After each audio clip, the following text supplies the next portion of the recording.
It's a bit late for starting on the car, but it's still daylight. It's actually later and darker today than it was when I packed up and went home yesterday, but any time I get to spend on the car is a bonus, because most of the time I'm up in there working, looking out the window thinking, oh, I really should be getting on with that car.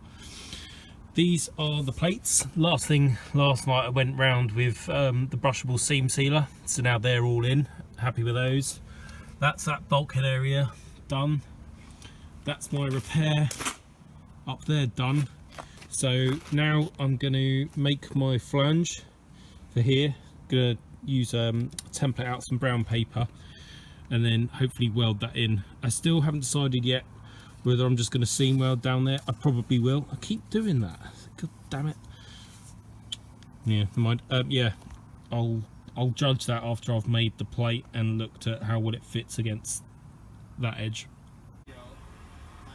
Made my template. You also notice, sorry, I've protected the interior a bit better. I spent yesterday cleaning up for quite a while because all of the fragments from die grinding had dropped inside and would have turned the carpet rusty and the dashboard, so I've got all that out. Ta-da! That'll go in there. I'm going to trim that out of the 0.9mm Zintex steel. I'm going to put the plug weld holes in this piece before I do the final shaping while it's still in that big sheet, because it will be easier to control the drill. So I'll just mark out here on the biro sort of same hole spacing as you can see on here, which is about 1.5 inches maybe between like that one and that one. So I'll replicate that on this, take it inside, chop up the sheet and drill some holes. Holes drilled. The reason I've left it on there is because if that was just a thin spindly bit of metal, the drill going through there will have twisted and bent it all up. That does a bad enough job when it's still in a big sheet. So now that's done, I'll cut it out, sand off the back. I'm going to cut it oversize and then I'll do the final shaping with the disc grinder over by the car. I don't know what that is. I think Hannah made it. Little girl comes around. No idea. Maybe it's a pool for fairies or something. Right, yeah, grinder time. I've developed another cunning plan. What I did was I took the grinder and I chopped into there, which means that this panel actually slides behind it, like so. It's so dark now, I'm not sure you're going to be able to see that properly. So that will slide inside. That's good for two reasons.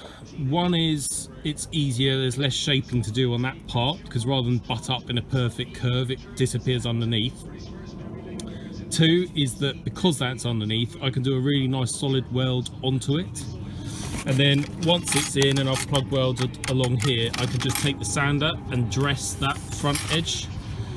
Down here it gets a bit more complicated because I'll need to chop that bit out, and I haven't actually decided how I'm going to do it yet. So I'm going to do this bit, which will end about here. I won't bother welding across the bottom or doing in there because I might end up chopping the end of this bit off. So next step, put some zinc weld on there, or zinc primer, it's weld through primer. Do the same on there, final clean up of the old blue paint and then weld it in. Got my light on now because it's so dark. I've done those plug welds down there and just dressed it. Now I'm going to put the seam in along here.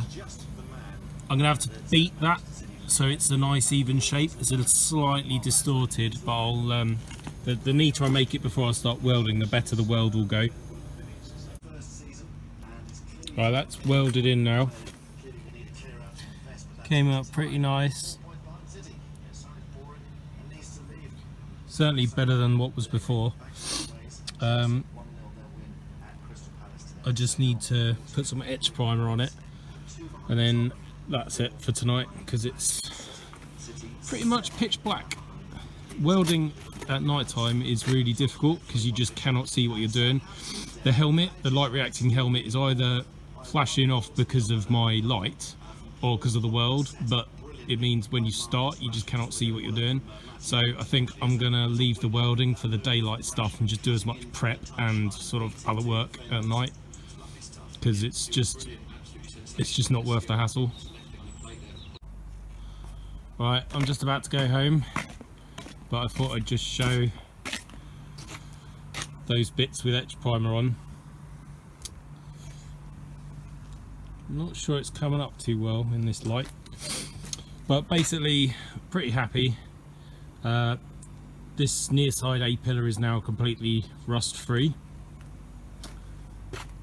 It's now following that rot across the scuttle, which will be this week's project, I hope, if I get enough time.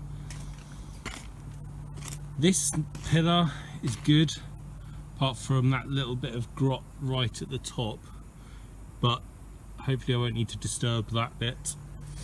Bottom corner's fine, and yeah, most of the rest of that's just surface rot. That's the VIN number, so I'm definitely not going to be taking that area out. Just need to chop the remainder of that scuttle off, have a really good clean inside, epoxy it, and then prepare it for the new parts, which will be part made up from that gold donor car and then part made up from another piece I chopped out of a blue car a long time ago. Right, I'm going to go home now because it's pitch black and there's little point trying to do anything else, so I'm going to call it a night.